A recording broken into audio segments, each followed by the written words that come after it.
What's up, guys, and welcome to the BSlicksessful podcast, episode 1.5.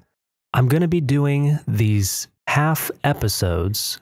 They're going to be small snippets, not more than 5 or 10 minutes. At least that's the plan so far, because we're going to be transitioning into having guests interviewed about specific topics, and doing these half episodes in between will still allow me to kind of give you some of my own insight, because I want to be able to focus on the people I'm having on the show when they're here.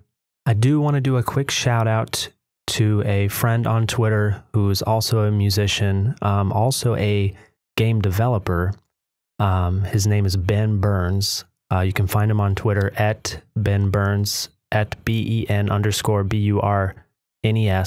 And he recommended that I start a Patreon page.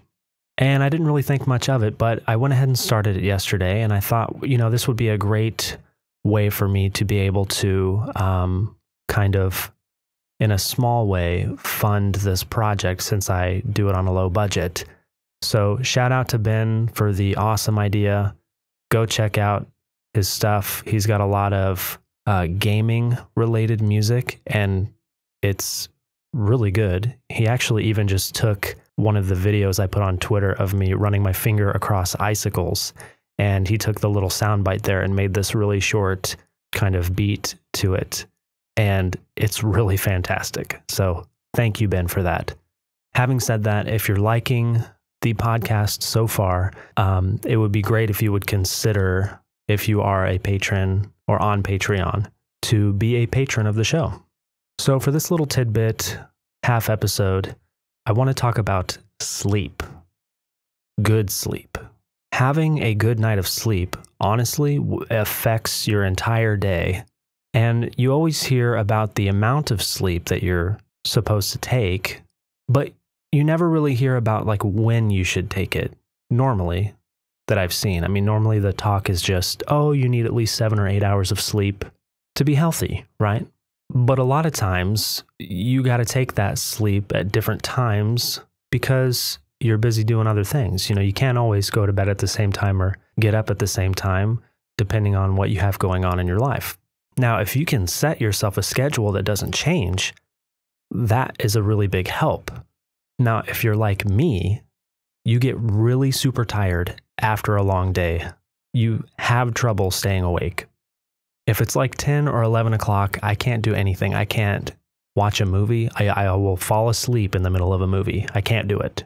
Now, recently, my wife and I have been reading up on different things that CEOs do in their own daily processes, including when they go to bed, when they get up, that sort of thing. And we found this one where they went to bed at like 9 p.m., and they got up at 4 in the morning.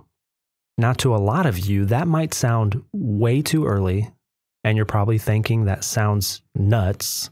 But let me tell you, for me, I don't consider myself a morning person. We've done this schedule the past 3 days this week, and I, without fail, have been able to go to bed at 9 and actually get up at 4. Now, I don't have anywhere to go until I leave at 7 o'clock for work.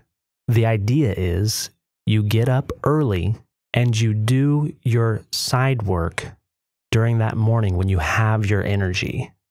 So for me, that's working on our blog, working on music, working on this podcast, whatever it is. You do it then when you are the most awake. Now at night, to wind yourself down, that's when you do your chores, cleaning your apartment, doing your laundry, the stuff that's not really fun to do, but you have to do it, the dishes, because it's winding you down to get ready for bed. And I didn't feel exhausted in the afternoon. I felt great all day. And so personally, I'm going to continue to try and do this, but I also recommend that you think about it and think about how you do your sleep schedule and how you can maybe come up with something similar to that where you can be a lot more productive. All right, guys, I hope you enjoyed this little half episode. Stay tuned for episode 2, where we're going to talk about how you can be way more organized using Google Cloud apps like Google Docs, Google Sheets, Google Drive, and Trello, and also a few tips on how you can speed up the completion time of most of your projects. I think a lot of times our projects take longer because we don't prepare for them accordingly, and there are some things you can do ahead of time to help you for future projects, and we're going to talk about that. All right, guys, thank you so much. Have a great week. Have a great weekend. BSlick out.